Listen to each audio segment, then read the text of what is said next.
Mass media has enormous influence. We rely on it for the latest news and happenings.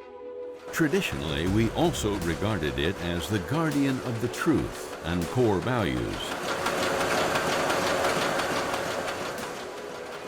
However, journalistic integrity is waning. Mass media have fallen from grace.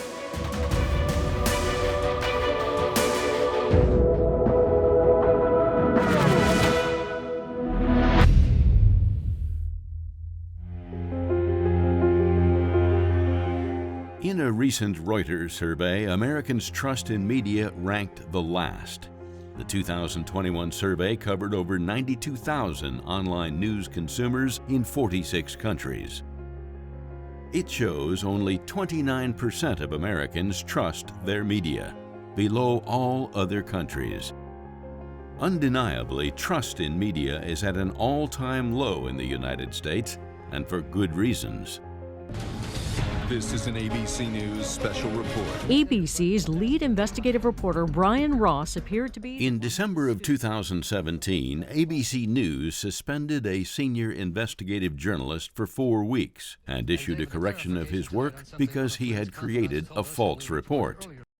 The report claimed Donald Trump had directed Michael Flynn, his former national security advisor, to contact Russian officials during his campaign.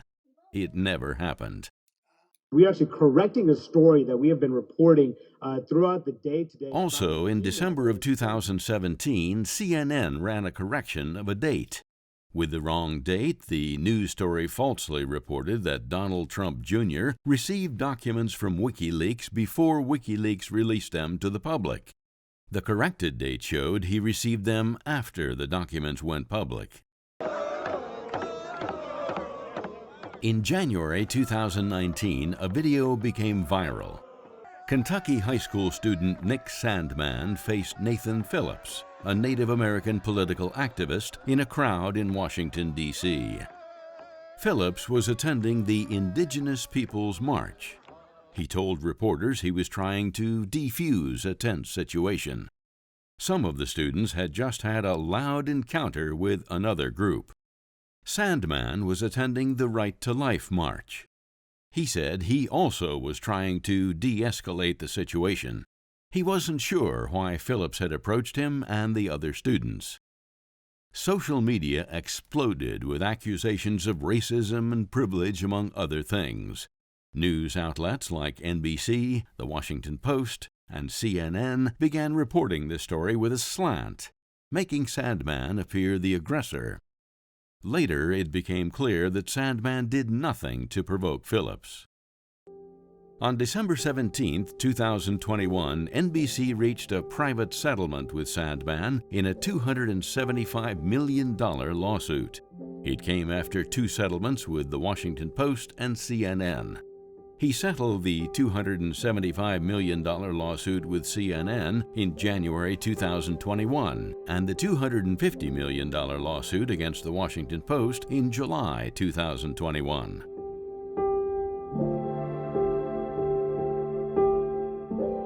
Monmouth University conducted a poll in March 2018. The poll showed the percentage of Americans who thought that the major media news outlets were reporting fake news, at least on occasion, increased from 63% in the previous year to 77%. According to the Gallup polls from 1972 to 2020, people no longer trusted mass media as they used to, starting from the late 1960s.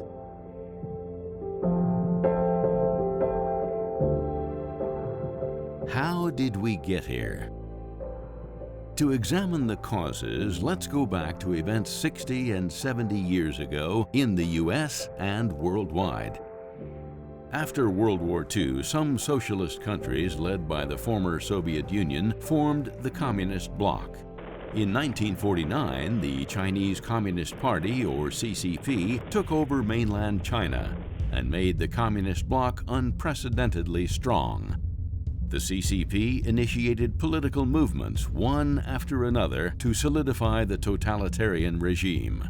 Through brainwashing, it indoctrinates Chinese people with communist ideology and CCP culture, from kindergarten children to senior citizens. In 1966, the infamous Great Cultural Revolution began. The younger generations were growing up after the 1949 CCP takeover. The CCP used the young Red Guards to destroy 5,000 years of Chinese traditional culture. During the 10-year Cultural Revolution, millions of Chinese people were killed. No religious belief survived. Dishonesty, hatred, and the constant communist political struggle replaced Chinese traditions of being truthful, kind, and tolerant. At the same time, counterculture movements were happening in Europe, America, Asia, and other parts of the world. In what was known as the Summer of Love in 1967, thousands of self-proclaimed hippies gathered in San Francisco's Haight-Ashbury Park and Golden Gate Park for several days. They expressed their resistance to society by drug use, nudity, unusual sing-alongs, and rock and roll music. In the summer of 1969, an estimated 400,000 gathered in the same way at the Woodstock Festival near New York City. People indulged in debauchery while shouting about love, freedom, and peace. In May 1968 in France, students protested and demanded the right to sexual activity in student dorms. They were rebelling against traditional morality and culture. The rebellion then found support among both the socialist and communist parties in France. Eventually, tens of millions of French citizens were involved in the movement. In the late 1960s, there were two centers of revolution. One was Beijing, the other was Paris, when Chinese students marched with slogans and banners supporting the French students. The Western Red Guards in Paris wore green military caps and uniforms with red armbands in support of the Maoists in China. They held huge portraits of Mao Zedong in their parades, and the three M's, Marx, Mao, and Herbert Marcuse, became their ideological mainstay. Similar things also happened in Asia and Latin America.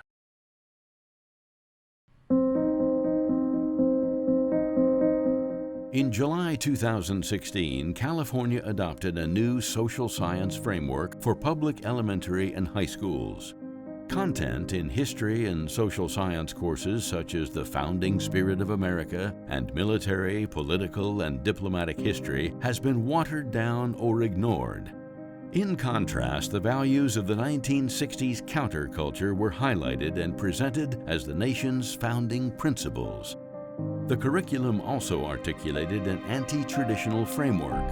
Sexual content occupied many chapters, squeezing out other content far more worthy of attention for young students.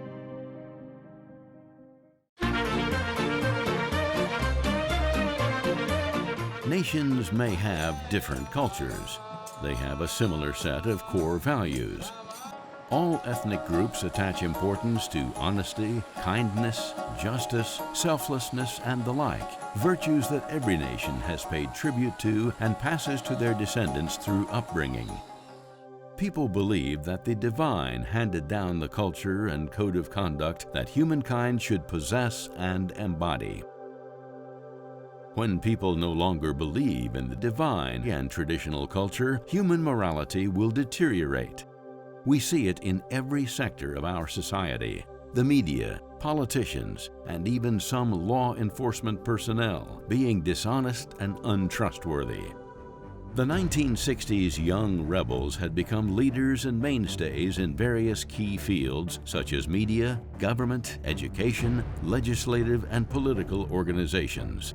That coincides with people's distrust of media developed since the late 1960s. Who orchestrated the worldwide counterculture movements in the 1960s? And for what purposes?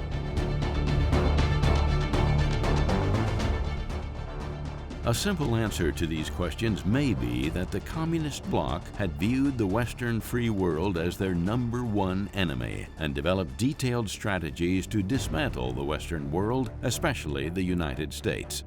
The counterculture movements and corrupting mass media were listed as some of communism's main goals in Skousen's 1958 book, The Naked Communist. While both the book and the author are controversial these days, his listed goals turned out to be prophetic and surprisingly accurate. Skousen summarized 45 communist goals in his book. Here are a few to illustrate how they were applied to mass media. Many people thought that the collapse of the communist bloc in Eastern Europe marked the end of the half-century-long Cold War between free market countries and communist regimes. Sadly, mutated communist ideologies have taken root and entrenched themselves around the planet.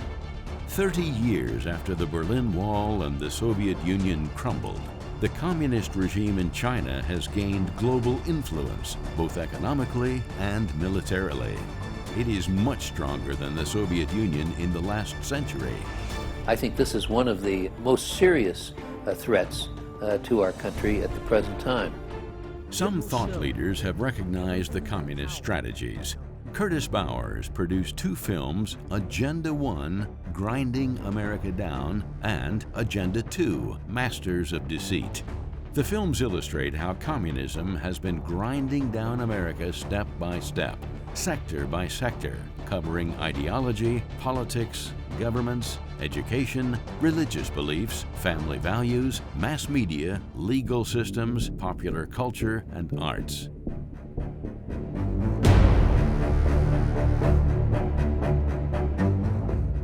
What is communism? The Communist Manifesto tells us in its opening, a specter is haunting Europe, the specter of communism. Its goal is to rule the whole world with communist ideology. In the last century, communists exploited violence and killed hundreds of millions of people in the East.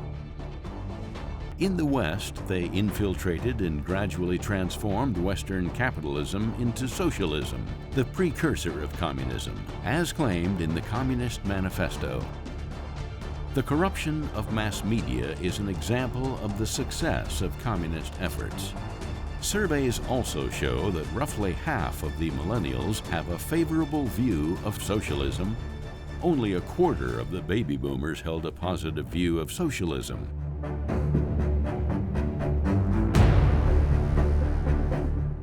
Communists had a plan to destroy the West. Their goals and efforts touched every corner of Western society. Communist achievements have been astonishing.